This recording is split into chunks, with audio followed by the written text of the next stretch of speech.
안녕하십니까. 고수의 국어 강사 안종민입니다. 이번 시간에는 2025학년도 고3 6월 모의평가 이제 문학을 시작할 텐데요. 문학 페이지 6페이지에 18번부터 21번까지 현대소설 작품 해보겠습니다. 자, 21번 풀기 위해서는 먼저 보기를 읽으면 우리에게 힌트를 제공합니다. 철칙입니다. 보기를 먼저 보시고 있으면 먼저 보시면 힌트가 됩니다. 힌트인 보기, 먼저 보기. 자, 보기만 볼게요. 선지 안 읽고. 표구된 휴지에서는 이 작품의 제목이 표구된 휴지인 것 같습니다. 외화인 화가의 이야기에 내화인 청년의 이야기, 또 다른 내화인 편지 내용들이 연결되거나 삽입된다. 자, 그러면 잠깐만 정리를 해봅시다. 액자 소설이라는 얘기인데요. 자, 외화라는 말을 다른 말로 하면 외부 액자입니다. 외부 액자입니다. 그럼 외부 액자를 빨간색으로 이렇게 좀 길게 네모 박스를 치겠습니다. 그럼 이게 A가 되고요. 그 다음에 B하고 C가 내화인데 내화가 두 개가 있다는 이야기죠. 그럼 선생님이 파란 볼펜으로 내화 B를 한번 해보겠습니다.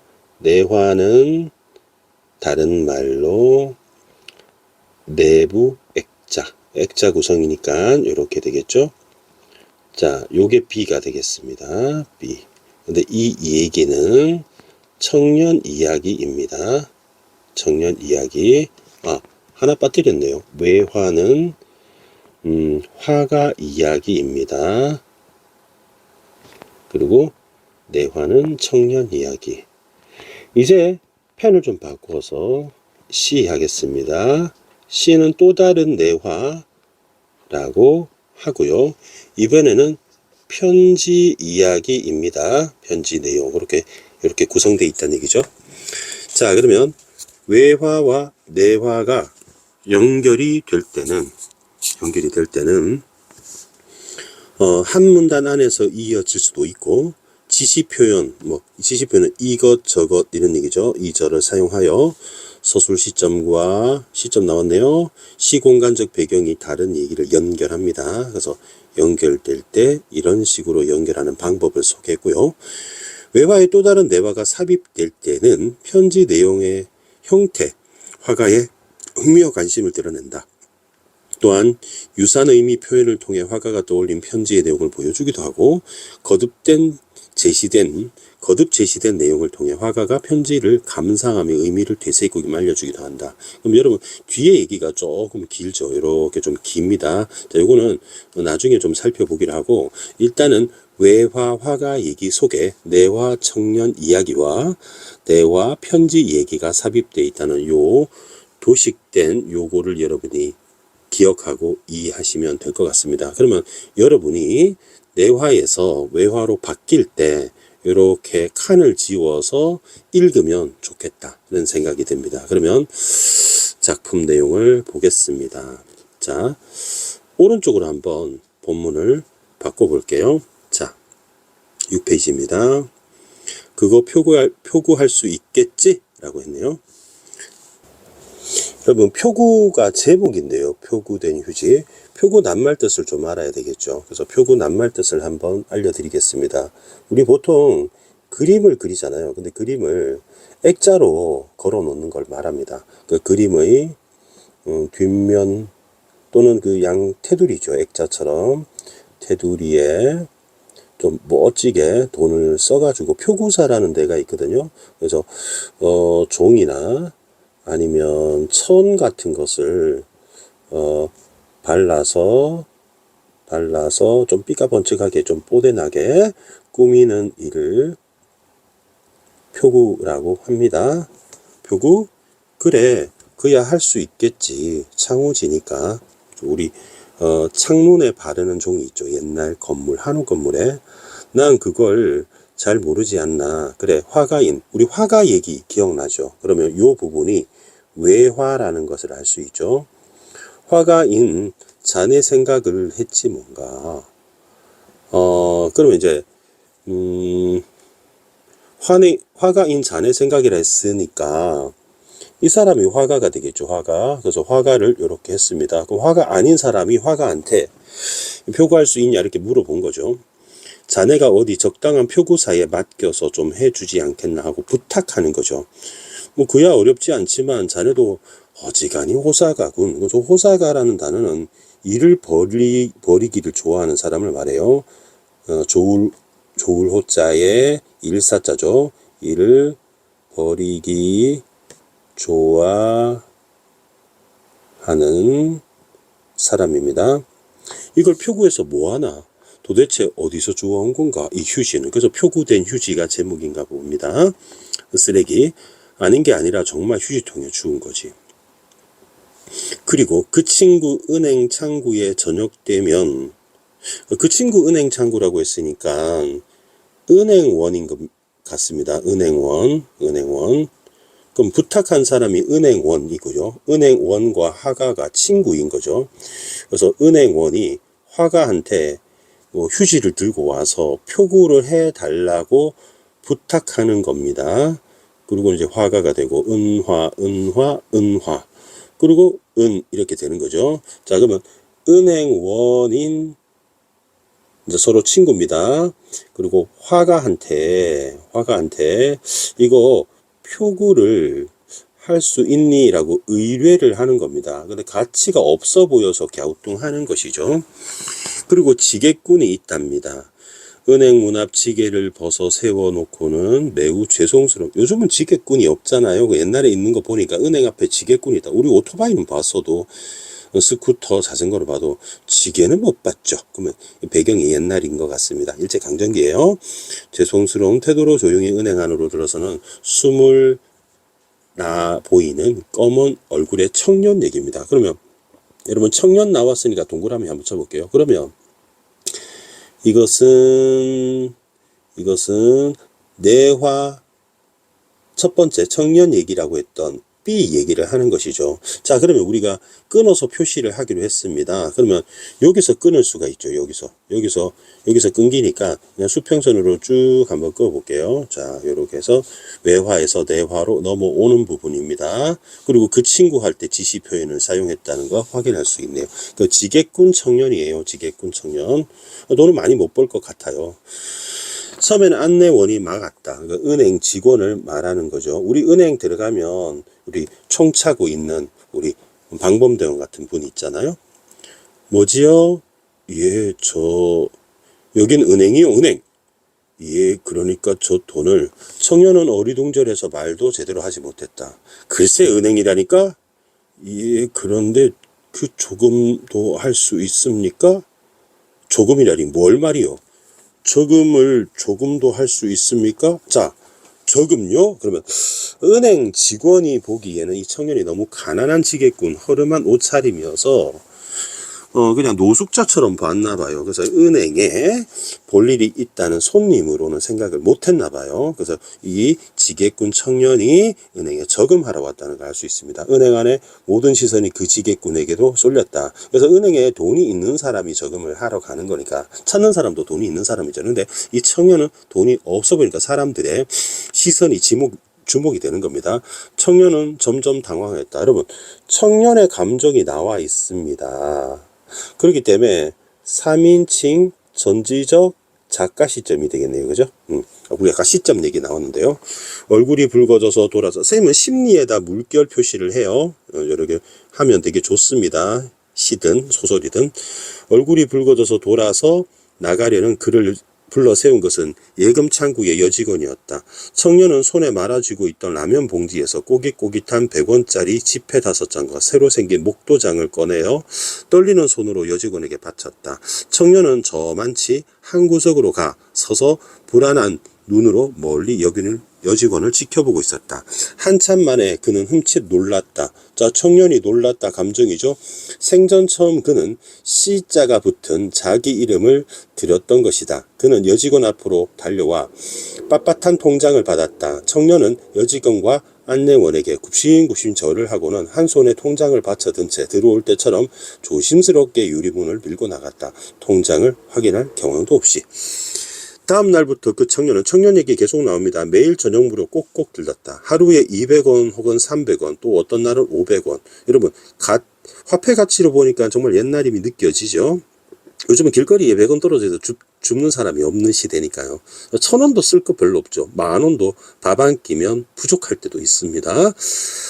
그의 통장에는 입금만 있고 출금란이 비어 있었다. 저금을 해두네요. 지게 운반해주고 짐을 운반해주고 돈 받는 사람이라 보면 되겠죠.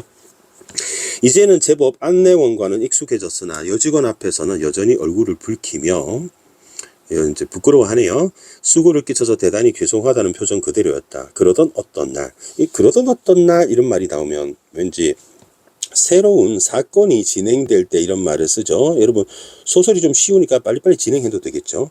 그날은 여느 날보다. 여러분, 잠깐만 끊고 물어보겠습니다. 여느가 무슨 뜻이에요? 어느가 아니에요, 여러분. 어느가 아닙니다. 어느하고 다릅니다. 전혀 다릅니다. 이거 보통 날이란 뜻이에요. 흔한 날, 보통 날. 그래서 좀 일찍 청년이 은행에 들렸다. 오늘은 일찍 오셨네요. 얼마 넣으시겠어요? 여직원이 미소를 물었다. 이게 그게입니다. 그게 사투리. 오늘은 좀 지폐가 아닌 모양입니다. 청년은 무언가 종이 뭉텅이를 들고 머뭇거렸다. 아까 라면 봉지였잖아요. 왜요? 이거 정말 죄송합니다. 이거 얼마 되지 않은 걸 동전 저금하러 왔나 봐요. 그동안 저금통에 넣었던 걸 오늘 깨웠죠. 길에 여기 이렇게, 그래, 여기 이런데, 이런 뜻입니다. 그래. 청년은 종이에 싼 것을 내밀었다. 아이, 많이 모으셨네요. 죄송합니다. 정말 이거. 청년은 뒤통수를 극적거리며 언제나 그가 서서 기다리는 구석, 이게 딱 서서 기다리는 구석이 있나 봐요. 이게 바로 그 지게꾼 청년이 동전을 쌓은 종이지. 친구는 내 손에 그 편지를 가리켰다. 잠깐만 끊을게요. 요거 보니까 갑자기 외화로 오는 것 같아요. 외화. 그리고 이 비밀을 아는 사람은 은행 직원 친구죠. 그 친구는 내 손에, 여러분, 내 별표 쳐볼게요. 그러면 외화의 시점이 1인칭 시점이라는 걸 알 수가 있죠. 그냥 1인칭 주인공 그다음에 관찰자는 구별할 필요 없습니다. 그냥 주인공이라고 보면 되겠습니다. 그럼 시점의 변화가 느껴지죠. 외화는 여기다 쓸까요? 외화는 아이고 쌤이 잘못 눌러 죄송합니다. 1인칭 주인공 시점이고 청년 얘기 이렇게 나왔을 때는 전지적 작가 시점도 변화한다는 걸 알 수가 있죠. 딱 오른쪽으로 올게요. 이게라고 하는 또 지시어가 나왔어요. 지시 표현. 그래서 종입니다. 종이 아까 무슨 종이라고 그랬죠? 여기 보니까 종이 뭉텅이라고 했죠. 편지를 가리켰다. 그러면 종이가 편지지였나 봐요. 편지지. 그래, 그의 집에서 청년에게 보낸 편지. 이렇게 말을 했네요. 그러면 발신자가 그의 집이고 그다음에 청년이 수신자가 되겠죠. 자, 그러면 이게 나가 됩니다. 화가인 나의 직업은 화가인 거예요. 여러분 이해되셨죠? 여기 은행원 친구입니다. 글쎄 반드시 그렇다고만 할 수 없겠지. 동전을 세는 여직원을 거들어주다가 우연히 발견하고는 재밌다고 생각돼서 가지고 온 것뿐이니까. 그 다음 페이지 보겠습니다. 그리고 이게 편지 내용인 것 같습니다. 그 편지 내용을 선생님이 이렇게 어떻게 할까요? 네모 박스를 한번 쳐볼까요? 띄어쓰기가 안 돼 있어서 조금 불편할 수 있습니다. 선생님 조금 도와드릴게요. 우물집 할머니 하루 알고 갔다. 모두 잘 갔다 한다. 장손이 장가 갔다. 색시는 너머 마을 곰보 영감딸이다. 구장내 탄실이 시집 간다. 신랑은 읍의 석이라더라. 앞집 순이가 어제 저녁 감자 삶아서 치마에 가려서 들고 왔다. 순이는 시집 안 갈 끼라 하더라. 니는 빨리 장가 안 들어야겠나? 그러니까 그 청년의 집에서 이 지게꾼 청년한테 보낸 편지입니다. 근데 이 편지를 그냥 버리는 종이로 생각해서 동전을 들고 은행에 간 것이죠. 근데 좀 귀엽습니다. 이제 맞춤법도 틀리기도 하고, 이 편지라고 볼 수 있겠죠. 근데 은행 직원이 재미있어서 화가인 나한테 보여주는 거죠. 나는 BCC, 알겠죠, 여러분? 1인칭 주인공이라는 거. 화가인 겁니다. 서술자입니다. 외화는 최소한 시점이 1인칭이라는 거예요. 편지 내용도 웃기고, 친구 장난기도 웃기고, 어쨌든 나는 창호지를 아는 표구사한테 맡겼다. 친구 부탁이잖아요. 그 부탁을 수용한 거죠. 은행원 친구의 부탁을 수용한 것입니다. 그게 어떤 편지냐고 묻는 표구사 주인에게는 굉장한 겁니다. 이건 정말 국보급입니다. 하고 얼버무렸다. 표구사 주인은 머리를 갸웃. 그 후 나는 조금 끊을게요. 그 창호지 편지를 감감히 잊어버리고 있었다. 그런데 은행 친구 기억나시죠? 외국 지문으로 전근을 가겠다. 우리 전학 말고 직장을 옮기는 걸 전근이라고 해요. 직장 본사가 뭐 이렇게 다른 곳으로 발령내는 경우. 만약에 여러분 삼성화재 서울 강남역 지점에 있다가 만약에 대전 시청역 지점으로 가게 되면 전근이 되는 거죠. 비행기가 떠날 때 나는 문득 그 편지가 생각났다. 떠나고, 그러면 떠날 때 하고 떠나고 하고 연결이 되죠. 그러면 요것도 네모 박스를 치겠습니다. 자, 그러면 B인 C인 내화 편지 내용으로 내화인 편지 내용으로 들어가는 거죠. 이 역시 마찬가지로 이 C가 되겠죠. 편지 내용으로 내화로 들어간 겁니다. 그 길로 나는 표고사로 다시 외화로 옵니다. 구겨진 휴지였던 그 편지는 깨끗이 펴져서 액자 속에 들어있었다. 그렇게 치장을 하고 보니 그게 정말 뻔나 되는 것 같았다. 다시 C로 옵니다. 외화에서 쌤이 요 지우개가 잘 안 먹네요. 자, 외화가 되고 여기도 외화가 되고 내화가 되고 다시 편지 내용 C인 내화가 됩니다. 돈 좋다. 그러나 너가 엄마는 돈보다 너가 더 좋다 한다. 그럼 엄마가 보낸 건 아닌 것 같습니다. 형제가 보낸 것 같습니다. 아빠가 보냈을 수도 있고요. 밥 먹고 배 아프면 소금 한 줌 묵어라 하더라. 그날부터 다시 외화로 옵니다. 그 액자는 내 화실에, 나의 직업은 화가니까요. 화가가 작업하는 곳을 화실이라고 하죠. 그냥 걸어두었다. 그저 걸어둔 거다. 그런데 그게 이상하게도 차츰 내 화실의 중심점이 되어갔다. 그건 그림 같기도 하고 글 같기도 하다. 아니, 그건 분명 그 둘이 합쳐진 것이다. 나는 친구가 외국으로 떠나고 이태 동안, 이태는 2년을 이태라 합니다. 순 우리말로. 그 액자를 간간 바라보고 있는 사이에 차츰 그 친구의 심정을 느껴 알 것 같아졌다. 그 친구는 은행원 친구인데요. 은행원 친구가 표구를 부탁했던 마음을 이해할 것 같다는 거죠. 그리고 맨 마지막에 다시 한번 시인 내화가 나오고 끝났어요. 네 무슨 주변에 고기 묵었나? 콩나물 묵어라. 참기름이나 많이 쳐서 참기름이나 많이 쳐서 묵어라. 순이는 시집 안 갈 기라 하더라. 니는 빨리 장가 안 들어야겠나? 아까 나왔던 부분이네요. 돈 좋다. 그러나 너가 엄마는 돈보다 너가 좋다 한다. 돈보다 너가 더 좋다 하는 거는 여러분 이번에 센세이션이었던 넷플릭스에 그거 뭐였죠? 폭삭소가 수다에서 그 애순이 엄마가 애순이한테 어릴 때 했던 말인 거. 전복 따다가 전복 네 입에 들어가는 거 주둥이 들어가는 하나도 안 아깝다 하는 그런 모성에 꽂히는 부분하고 일맥상통합니다. 자, 그러면 이제 문제를 한번 풀어봅시다. 정답률도 한번 볼까요? 자, 왼쪽에 본문이 있고요. 오른쪽에 문제가 있습니다. 차근차근 하나씩. 첫 번째 문제는 91%, 95% 굉장히 쉬웠던 문제네요.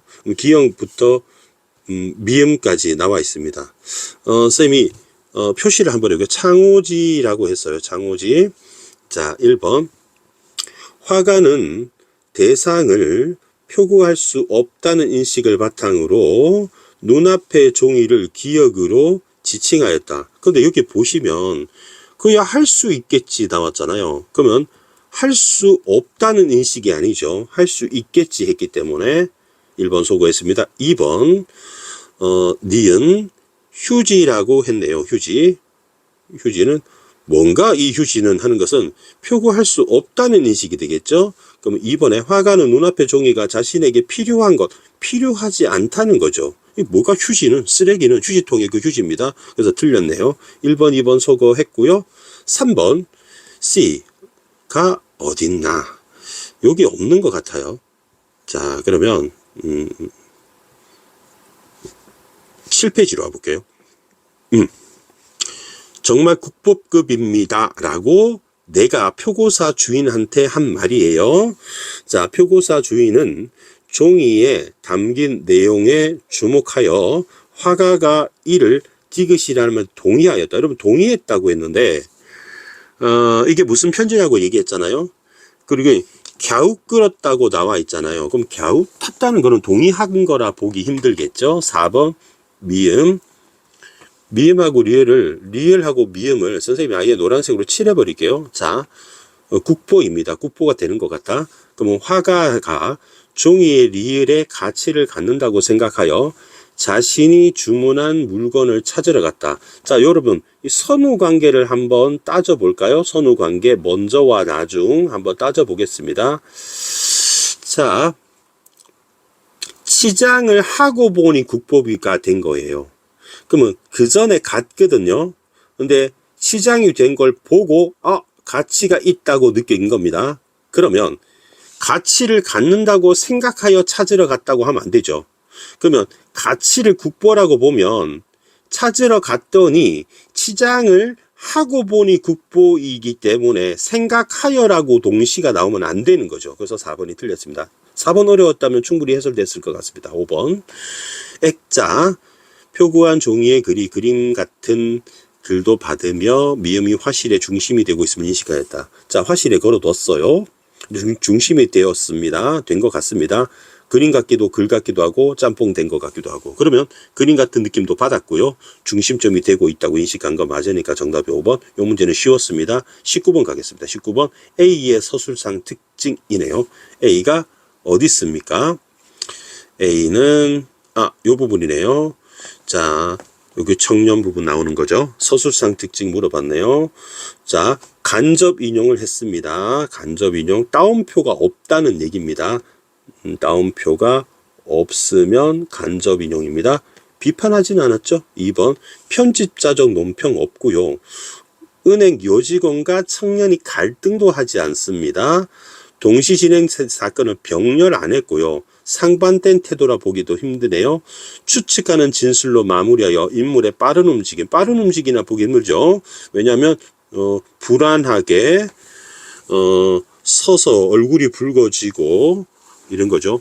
뭐 여러분 그 여직원 앞에 달려와라는 말이 나왔는데 여러분 마무리하여라고 하면은 마무리 부분이 나와 있잖아요. 그러면 밀고 나갔다. 조심스럽게 나왔으니까 빠른 움직임 아니네요. 그다음에 거리와 위치를 나타내는 표현을 사용한 인물의 불안한 심리라고 됐는데 거리와 위치를 한번 봅시다. 이 부분은 어때요? 여러분 노란색으로 체크해 볼게요.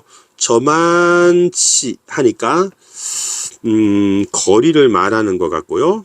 그다음에 한 구석에 가서서 하니까 위치를 나오는 표현 같습니다.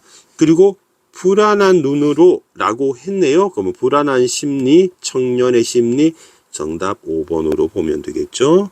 18번의 정답이 5번이었죠. 그러면 55가 연속으로 나와서 선지를 읽는데 시간을 좀 걸려갔습니다. 시간을 좀 단축해야 될 텐데 1, 2, 좀 빠른 쪽에 답이 나왔으면 좋겠습니다. 편지입니다.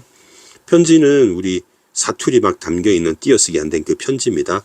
수신자, 청년이죠. 청년도 알만한 산 사람 소식이면 우물집 할머니라든지 장손이라든지 아니면 순이라든지 소식을 포함하고 있죠. 시집갔다 장가갔다. 그다음에 혼사와 관련하여 결혼입니다. 수신자, 청년이죠. 청년의 현재 상황을 지지하고 있다.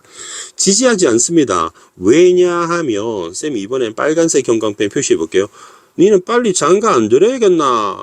왜 노총각으로 늙고 있니? 빨리 결혼했으면 좋겠다. 남들 다 가더라. 지지하는 거 아닌 거죠. 혼사와 관련해서 빨리 장가들어라. 지지하지 않습니다. 정답 2번. 그다음에 3, 4, 5 금방 후다닥 볼게요. 아픈 상황에 처했을 때 대처 방법은 밥 먹고 배 아프면 소금 한 줌 먹으래요. 이거 근데 맞긴 맞습니까? 나트륨 너무 많을 것 같은데요. 이러면 약이 많으니까 옛날에 약이 없어서 그랬겠죠. 그다음에 수신자의 먹을 거리에 관심을 보이고 있다. 그 콩나물에 참기름 팍팍 쳐먹으라고 있는 건데요. 그다음에 처먹다 그러면 참기름 쳐서 먹는다는 뜻입니다. 놀라셨죠? 재물보다 수신자를 더 중요하게 생각하는 거 어디 있었습니까? 그래, 돈 좋다. 하지만 너 엄마는 돈보다 네가 더 좋다 한다. 그러면 수신자를 재물보다 더 중요하게 생각하죠. 여러분 부모님은 여러분을 돈보다 더 사랑하는 거 맞죠? 그죠? 자, 그러면 마지막 문제인데요. A가 외화입니다. B가 내화인데 매화 중에 그 청년 얘기고요. 자, 보겠습니다. A에서 지게꾼이 있단다 라고 했습니다. 그리고 서술한 뒤에 그리고 은행으로 안내원이 막았다 이렇게 갔습니다. 그 내화로 진행되는 부분이네요. 그러면 첫 문장을 서술한 것은 A, B로 이어지는 서술 시점이 변한 한 문단에 이었다라고 했는데요. 그럼 요거는 내화니까 3인칭 전지적 작가 시점이고, 그다음에 외화는 1인칭 주인공 시점이니까 서술 시점이 변했고 한 문단에 연결됐으니까 1번은 맞는 말이 되겠죠. 다음 B. 2번 구석으로 갔다. 구석으로 갔습니다. 구석으로 갔다. 구석으로 갔다 있습니다. 이게라고 했네요. 그러면 마무리하고 이게로 A로 이어진 것은 시간적 선후가 역전되면서 이어지는 부분을 지시표현 맞습니다. 근데 여러분 시간적 선후가 역전이 되었다는 것은 시간적으로 먼저와 나중이 뒤집어졌다라는 뜻이에요. 그러면 B 부분은 청년 얘기죠. 그 다음에 A는 화가 얘기죠. 근데 청년 얘기는 과거 얘기죠. 그 다음에 화가 얘기는 현재 얘기죠. 그러면 과거에서 현재로 오는 것은 시간적 순서가 그대로 진행되는 것이지 역전되는 건 아니죠. 그래서 정답이 2번. 여러분 이해하셨죠? 그 다음에 3번 A에서 재미있다고 생각한 친구의 말 뒤에 C의 편지의 일부를 삽입한 것은 화가가 편지 내용과 친구의 장난기를 흥미롭게 받아들이면서 비쉽게 웃는 이유 맞는 말이죠. 비행기 떠난 부분, 비행기 떠나고 니 떠나고 나왔죠. 그럼 비행기 떠날 때 장면 니 떠나고 시작하는 C의 편지 일부를 삽입한 것은 유사한 의미의 표현 떠나고, 그죠? 떠난다는 표현을 떠올린 화가가 그 길로 표구사로 가게 되는 행위로 이어집니다. 5번 친구의 심정을 생각하는 외화 다음에 C 편지의 일부를 삽입한 것은 화가가 편지 내용을 감상하며 의미를 새긴다 보기하고 연결해서도 맞죠. 그래서 이렇게 좀 작품을 읽어봤습니다. 이번에 그 고3 여러분은 현대 소설이 연계가 EBS 연계가 되지 않았어요. 그 선생님이 돗자리를 깐 건 아니지만 예상을 해보면 6월에는 연계가 안 되는데 9월에는 연계가 될 것으로 추측합니다. 그리고 수능에서는 연계가 안 될 것으로 조심스럽게 추측합니다. 근데 나올지 안 나올지 확실히 모르지만 선생님은 안 나올 것 같습니다만 혹시 모르죠. 그래서 현대 소설도 여러분이 좀 열심히 해야 되지 않을까 생각을 합니다. 자, 하나만 선생님이 한번 꼽으라고 한다면, 자, 선생님이 2개만 꼽으라고 한다면 올해 이번에 6월에는 연계가 안 됐잖아요. 연계가 안 됐는데 선생님이 생각할 때 이 현대 소설은 6월에는 연계가 안 됐지만 9월에는 될 것이다. 수능 때는 알 수 없지만 안 될 확률이 높다고 했지만 선생님이 예측해 보건데 여러분 그 김승옥의 차나 한 잔하고 그다음에 이상의 날개 요 두 작품을 좀 주목해 보시면 어떨까 싶고요. 쌤이 지금 수능 특강도 또 수능 다 거의 완강을 했고요. 수능 완성도 쌤이 강의 제작해서 유튜브 업로드를 할 겁니다. 그래서 많은 성원 부탁드리고 구독, 좋아요 부탁드리겠습니다. 질문 있으면 댓글 남겨주시고요. 고수의 국어는 항상 최선을 다해 강의할 것을 약속드립니다. 여러분 정말 수고 많이 하셨습니다. 여러분 감사합니다.